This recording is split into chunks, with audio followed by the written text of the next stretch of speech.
No, these were very, very sharp hooks, Romil. Thank you so much for that. And this is really something which, at least from my point of view, I've been trying to talk to many companies or CEOs who've been chatting with me in the last some days. The more I think about it, and all of you have in different ways talked about orthodoxies, mindsets, innovation, think different, get comfortable with failure. Uh, it's really going to be a lot about leadership. It's going to be about a lot of role modeling. It's going to be about reinventing your own styles, flexing for the new world. Leaders will need a lot of support, coaching, right, to even manage teams which are going to be, in a digital world, spatially distributed. So there are lots of things which is going to impact culture, leadership, governance practices will possibly need to change. So I think some very, very interesting points. I have a set of questions which are coming in, and I'm cognizant that we have about 20-25 minutes to go. But before I open up and take some questions which are getting posted, I have a question which I want each of the three of you to respond. That in this kind of crisis, and all of you are in the thick of things, you're actually battling for your organization, solving problems. I'm sure there is some best practice that is getting created, because I believe that it is in moments of crisis that newer forms of leadership gets created, newer examples of success, newer ways of looking at business solutions get created. So I'm going to ask all three of you, one best practice that you have seen in the last 2 months as you've been observing, reading, which comes to your mind. What would that be? And what do you think is the best way of that getting embedded in a system? So one best practice that you have seen emerge, and what is the best way of embedding it? So in whichever order, maybe Vivek, we'll come to you, and then Partha, and then Romil. Yeah. I think it's a great question, and Prabir, I would almost frame it as next practice as opposed to best practice. Possibly, there could be. And I think Romil touched about NPDs, new product development cycles crashing from months and years to weeks. I think that's clearly one area. Partha's talked about, I think, cost controls. We've seen some amazing cost reduction opportunities. For example, advertisements, what used to cost hundreds of thousands of dollars, can produce an ad in a few $1,000s now. But my personal favorite, I think, has been the power of the virtual high-touch connect.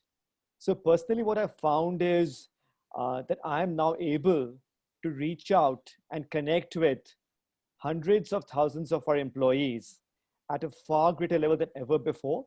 So at an individual level, I'm talking to a few hundred people in small groups, a few 20, 30 people one-on-one on a weekly basis, and thousands of people through town halls. Along with that, we have idea applications, continuous feedback apps, which are online.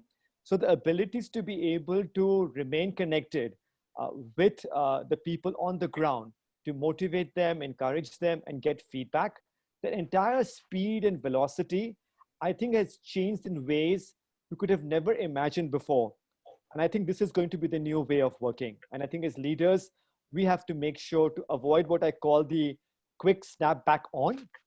But I do believe that the way for leaders to connect and leverage technology in some ways has changed.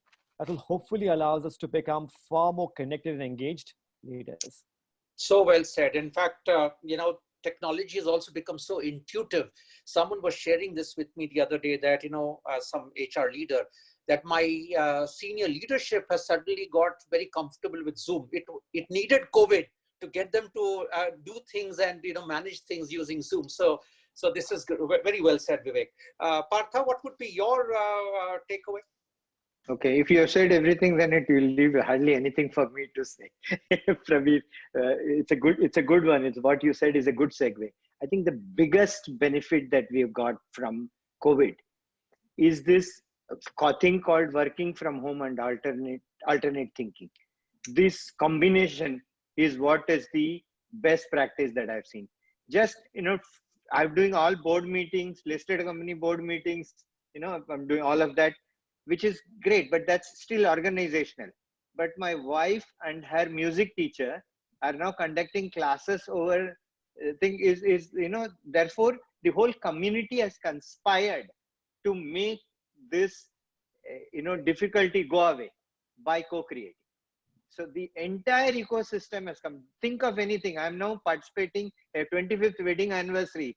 through, and probably now we are physically distant and socially near. Correct. It is not social distancing. It's the other way around which has happened. We're physically far and socially near. So it's almost kind of become. And alternate thinking, just to give 2 or 3 examples, and I'm quoting Mahindra just because I happen to be from there. Sure. Think of auto sector developing masks and ventilators. Correct. Yeah. Think of agri sector developing sanitation, things. Think of logistic putting an allied, emergency services free every city. So I think they said, oh, how do I make this all come to bear to give a best practice for in that kind of thing? And I think this has gladdened our heart, and it may pivot to new business models that we will see later. But what we have now, that we need to embed that into our ecosystem. We don't need to lose this about the entire alternate thinking and the entire ecosystem coming to create new business models. I think this is once in a lifetime opportunity. We'll be fools if we lose it, as a country, as a community, as a world. Brilliantly said. Absolutely. Alternate thinking. It needed a crisis to get us really out of our comfort zones and say it was all there. It already existed. It was just that we were not able to see. And you talked about social takeaways. It was very interesting. But I have a lawyer daughter, and she has friends across the world. And they do there now what a weekly or fortnightly catch up over drinks virtually. I had never imagined that you could actually do a drinks party virtually, but that's how life is changing. Well said. Well said. Romil, can I come to you, and what to you would be your biggest takeaway from this experience? So I think a lot of that has honestly been articulated by Vivek and Partha, whether it is in terms of the leadership connect, leadership building confidence. Confidence is extremely important in these times, and the trust in terms of your products with your consumers, or whether Partha spoke about it really in terms of viable mechanisms. But very interesting from our perspective is Deloitte, I would have answered the first 2, but I'll take the third one now, was in Deloitte. The biggest opportunity that we see in India and globally are really 2 things, right? In terms of, one is virtualization. How do you help make a business virtual, right? And of course, a here and now problem is, how do you ensure social distancing, right? In all aspects, right? Not just social distancing of keeping away, but how do you resume business? You would be happy to know that this whole solution has been built on a crowdsourcing platform of Deloitte professionals across in a record period of time. So it was not, usually, we have 7-8 people who sit and, think through a solution, but this virtualization has been completely built. This solution has been completely built.